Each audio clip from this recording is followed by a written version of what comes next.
আপনি কি মুসলিম হতে চান? আল্লাহ সুবহানাহু ওয়া তাআলা মুসলিম হওয়ার জন্য কি বলেছেন, কি শর্ত দিয়েছেন? আল্লাহ সুবহানাহু ওয়া তাআলা ৯ নম্বর সূরা ৫ নম্বর আয়াতের মুশরিকদের ব্যাপারে বলতেছেন, নিষিদ্ধ মাস যখন অতিবাহিত হয়ে যাবে তখন মুশরিকদের যেখানে পাও সেখানে হত্যা করো, পাকড়াও করো, তাদেরকে ঘেরাও করো এবং প্রত্যেকটি ঘাঁটিতে ওত পেতে বসে থাকো। নিষিদ্ধ মাস যখন অতিবাহিত হয়ে যাবে মুশরিকদেরকে হত্যা করো, তাদেরকে কি করো? পাকড়াও করো, তাদেরকে ঘেরাও করো, বন্দি করো, প্রত্যেকটি ঘাঁটিতে ওত পেতে বসে থাকো। কিন্তু যদি তারা তওবা করে, সালাত কায়েম করে, যাকাত প্রদান করে, তাদেরকে কি দাও? ছেড়ে দাও।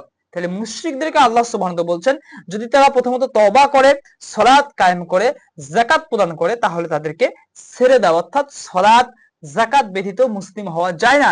এরপরে ৯ নম্বর সূরা ১১ নম্বর আয়াতের মধ্যে আল্লাহ সুবহানাহু ওয়া তাআলা আবার বলতেছেন, ফাইন তাবু ওয়া আকামুস সালাতা ওয়া আতাউজ যাকাতা ফাইখওয়ানুকুম ফিদ-দীন ওয়া নুফাসসিরুল আয়াতি লিকাওমি ইয়ালামুন। আল্লাহ সুবহানাহু ওয়া তাআলা মুশরিকদের ব্যাপারে আবার বলতেছেন, এখন যদি তারা তওবা করে, সালাত প্রতিষ্ঠা করে, সালাত কায়েম করে, যাকাত তারা দেয়, তাহলে তারা তোমাদের দ্বীনী ভাই। আল্লাহ সুবহানাহু ওয়া তাআলা এই মুশরিকদের ব্যাপারে বললেন, যদি তারা তওবা করে, সালাত কায়েম করে, যাকাত প্রদান করে, যাকাত আদায় করে, যাকাত দেয়, তাহলে তারা তোমাদের দ্বীনী ভাই। অর্থাৎ সালাত ব্যতীত মুসলিম থাকা যায় না। আমরা যদি মুসলিম হতে চাই, মুমিন হতে চাই, মুত্তাকি হতে চাই, হেদায়েত পেতে চাই, সফলকাম হতে চাই, অবশ্যই সালাত কায়েম করতে হবে।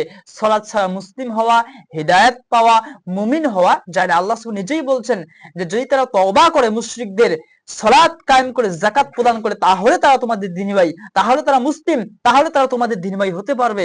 সালাত ব্যতীত, যাকাত ব্যতীত তারা তোমাদের দ্বীনী ভাই হতে পারবে না। এজন্য সাহাবায়ে কেরাম কখনো এটা ভাবতেন না যে মুসলিম দাবি করে সালাত ব্যতীত থাকা যায়। অর্থাৎ সাহাবায়ে কেরাম সালাত ব্যতীত অন্য কোন আমল পরিত্যাগ করাকে কুফরি বলে গণ্য করতেন না। অর্থাৎ সাহাবায়ে কেরামের মাথায়, অন্তরের মধ্যে এই চিন্তা কখনোই ছিল না যে একজন মুসলিম গুনার কাজ, অন্যায় পাপাচার কাজ করতে পারে, কিন্তু মুসলিম হয়ে সালাত আদায় করবে না।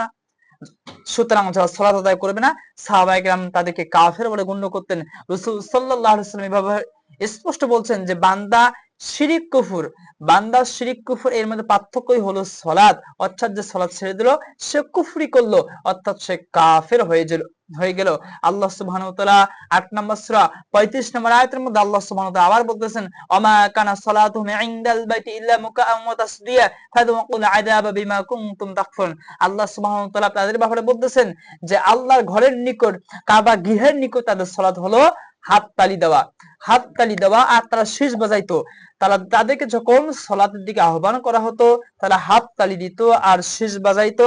আল্লাহ সুবহানাহু ওয়া তাআলা বললেন, ফাযুকুল আযাবা বিমা কুনতুম তাকফুরুন। তারা কুফরি করেছে, এই কুফরি করার কারণে তারা আযাব ভোগ করবে। তাই যেই কুফরিকে তারা সালাতে আসে নাই, সালাতে না আসে তারা হাততালি দিত আর তারা শীষ বাজাইতো, তা আল্লাহ সুবহানাহু ওয়া তাআলা বলতেছেন যে যেহেতু তারা আসে নাই, সালাতে আসে নাই, এজন্য তারা কুফরি করেছে। বিমা কুনতুম তাকফুরুন, এই কুফরির কারণে, ফাযুকুল আযাবা বিমা কুনতুম তাকফুরুন, এই কুফরির কারণে তারা আযাব ভোগ করবে। আল্লাহ সুবহানাহু ওয়া তাআলা সূরা মুদ্দাসসিরের মধ্যে বলেন, ক্বালু লাম নাকু মিনাল মুসাল্লিন, জাহান্নামীরা জাহান্নামে যাবে, যাওয়ার পর তারা বলবে যে আমরা মুসল্লি ছিলাম না। এরপর আল্লাহ সুবহানাহু ওয়া তাআলা আরো বলতেছেন, ফাখলাফা মিন বা'দি মুখালফিন আদাউস সালাহ। আল্লাহ সুবহানাহু ওয়া তাআলা নবীদের পরে বলতেছেন যে নবীদের পরে এমন এক বংশধর আসলো যারা সালাতকে নষ্ট করলো, গইয়া, আল্লাহ সুবহানাহু ওয়া তাআলা বলতেছেন সালাতকে নষ্ট করার কারণে তারা গইয়া জাহান্নামের মধ্যে, শাস্তির মধ্যে নিক্ষিপ্ত হবে। নাউজুবিল্লাহ। এজন্য সালাত ব্যতীত মুসলিম হওয়া যায় না, মুমিন হওয়া যায় না, মুত্তাকি হওয়া যায় না, সফলকাম হওয়া যায় না, হেদায়েত পাওয়া যায় না। আমরা যদি মুসলিম হতে চাই, মুমিন হতে চাই, মুত্তাকি হতে চাই, হেদায়েত পেতে চাই, সফলকাম হতে চাই, অবশ্যই সালাত আদায় করতেই হবে। কিয়ামতের দিনে সর্বপ্রথম হিসাব হবে সালাতের। যার সালাত ঠিক হবে বাকি আমল সুন্দর হবে, ঠিক হবে। যার সালাত ঠিক হবে না, বাকি আমলগুলো তার কি হবে না? সঠিক হবে না। এজন্য অবশ্যই সালাত আমাদের কায়েম করতে হবে। অর্থাৎ যদি আমরা মুসলিম হতে চাই, তওবা করতে হবে, সালাত কায়েম করতে হবে, যাকাত আদায় করতে হবে। তওবা ব্যতীত, সালাত, বিশেষ করে সালাত ব্যতীত মুসলিম হওয়া কখনোই যায় না। তা আল্লাহ সুবহানাহু ওয়া তাআলা আমাদেরকে ঈমানদার মুসলিম হিসেবে কবুল ও মঞ্জুর করেন। আল্লাহ সুবহানাহু নিজেই তো বলছেন, ইল্লা ওয়া আনতুম মুসলিমুন, মুসলিম না হয় তোমরা মৃত্যুবরণ করিও না। মুসলিম হওয়া সত্ত্বেও হইতেছো, ঈমান তো আনয়ন করতেই হবে এবং সালাত আদায় করতে হবে। সালাত এমন একটি আল্লাহ সুবহানাহু ওয়া তাআলা ফরজ ইবাদত, যেটা বছরে একদিন নয়, মাসে একদিন নয়, সপ্তাহে একদিন নয়, দিনে একবার নয়, 5 বার আদায় করতে হবে।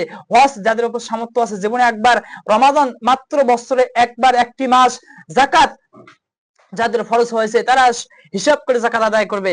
কিন্তু সালাত এখানে ধনী গরিব বৃদ্ধ যুবক কোনো কিছু এখানে অজুহাত কৈফিয়ত চলবে না, তাকে 5 ওয়াক্ত সালাত আদায় করতে হবে।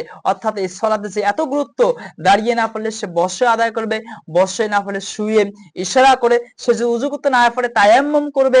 তায়াম্মুম আল্লাহ সুবহানাহু ওয়া তাআলা বিধান দিয়েছেন। সালাতের কত গুরুত্ব, যেখানে দৈনিক 5 ওয়াক্ত আদায় করতে হবে, সে যদি দাঁড়িয়ে আদায় করতে না পারে সে বসে করবে, শুয়ে ইশারা করে করবে, সে যদি উযু করতে না পারে তায়াম্মুম করবে, তারপর তাকে সালাত আদায় করতে হবে।